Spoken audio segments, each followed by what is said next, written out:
বাংলাদেশে 800 আয়নাঘর হবার পরে কি ওই লতিফ সিদ্দিকী, জেডাই খান পান্না, এই যে মুক্তিযুদ্ধ ব্যবসায়ীরা আছে, প্রফেসর কার্জন, তাদের মাথায় কি কখনো আসে নাই যে আমাদের মানবাধিকার লঙ্ঘিত হচ্ছে? গুম, খুন, হত্যা, গণহত্যার পর গণহত্যা হয়েছে গত 16 বছর, massacre after massacre, genocide after genocide হয়েছে। ওনাদের তখন কি মনে হয় নাই যে বাংলাদেশে সংবিধান লঙ্ঘিত হচ্ছে?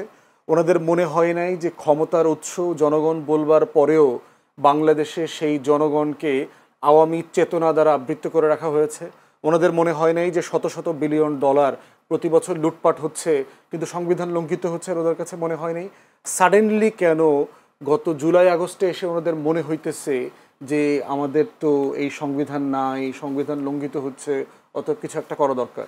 প্রশ্ন হচ্ছে এইটা হইল প্রপার চেতনা ব্যবসা, এবং চেতনা ব্যবসা করে নগদে তারা ধরা খাইছে। ব্যবসাটা করতে গিয়ে ভুল টাইমে ব্যবসাটা করছে।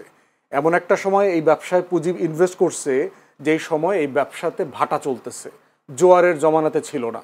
এবং এরা সবাই কোনো না কোনো ফর্মে কিন্তু গত রেজিমের বেনিফিশিয়ারি, ডাইরেক্টলি ইনডাইরেক্টলি কোনো না কোনো ফর্মে। বলেন এই লতিফ সিদ্দিকী, উনি তো এই সরকারের এমপি মন্ত্রীও ছিলেন, চাকরি চলে গেছে, যদি বলা হয় এক কারণে চাকরি গেছে, আসলে চাকরি গেছে অন্য কারণে। জয়ের সমালোচনা করছে, জয়ের লুটপাট নিয়ে কথা বলছে। তাহলে এই বেনিফিশিয়ারিরা সাডেনলি যে ব্যবসায়ী করছে, আপনি রংপুরের যে ঘটনাটা বললেন সেটার সাথে যদি এই ঘটনাটা মিলান, আগের ঘটনাটা হইল প্রপার চেতনা ব্যবসা 71-এ, আর এই ঘটনাটা হলো একটা বিচ্ছিন্ন ঘটনা। কিন্তু আইন শৃঙ্খলা বাহিনী তাদের বিষয়টাকে আইনগতভাবেই মানে অ্যাড্রেস করতে হবে।